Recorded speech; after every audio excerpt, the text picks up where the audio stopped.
Vous présentez une diarrhée, nausées, vomissements dans un contexte fébrile ou pas, associé à une douleur abdominale à type de crampe. Les trois premiers éléments ramènent ce qu'on appelle par une gastro-entérite. Il signifie inflammation. En résumé, c'est une inflammation du tractus gastro-intestinal qui peut être due à une infection d'ordre parasitaire, viral ou bien par des bactéries. Quel type de virus? Adénovirus, rotavirus, quel type de bactéries?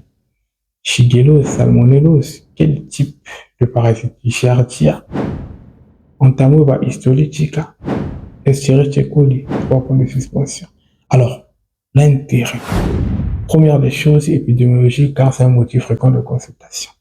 Pronostic très important dans le but de prévenir les complications en tenant compte des facteurs de gravité, notamment la déshydratation. Une prise en charge doit être en rapport avec la réhydratation qui est un élément de base à tenir en compte.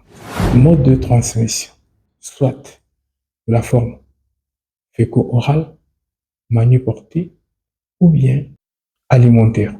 Le diagnostic de gravité, rechercher en première intention les éléments de gravité, à savoir les signes de déshydratation, en tenant compte des plis cutanées, une sécheresse cutanée, sécheresse des muqueuses. Il faut tenir compte des terrains qui sont prédisposés, en l'occurrence les âges extrêmes de vie, à savoir les personnes âgées, les enfants, les nourrissons, et non seulement ça, les immunodéprimés également. Rechercher un diagnostic différentiel en éliminant certaines intoxications, et non seulement ça, une infection urinaire aussi, une appendicite, 3 points de suspension.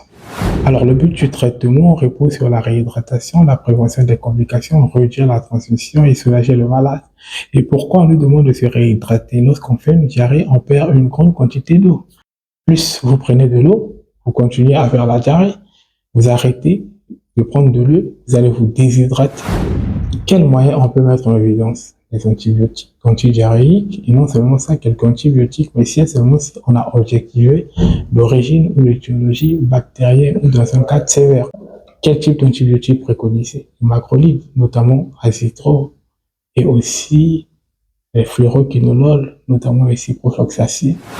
Pour finir, c'est un motif fréquent de consultation, généralement bénigne, mais potentiellement grave, dans le traitement repose sur la réhydratation, le soulagement des symptômes, ainsi que la surveillance de la déshydratation. Merci, abonnez-vous, likez, partagez, mettez en favori. Culture et santé.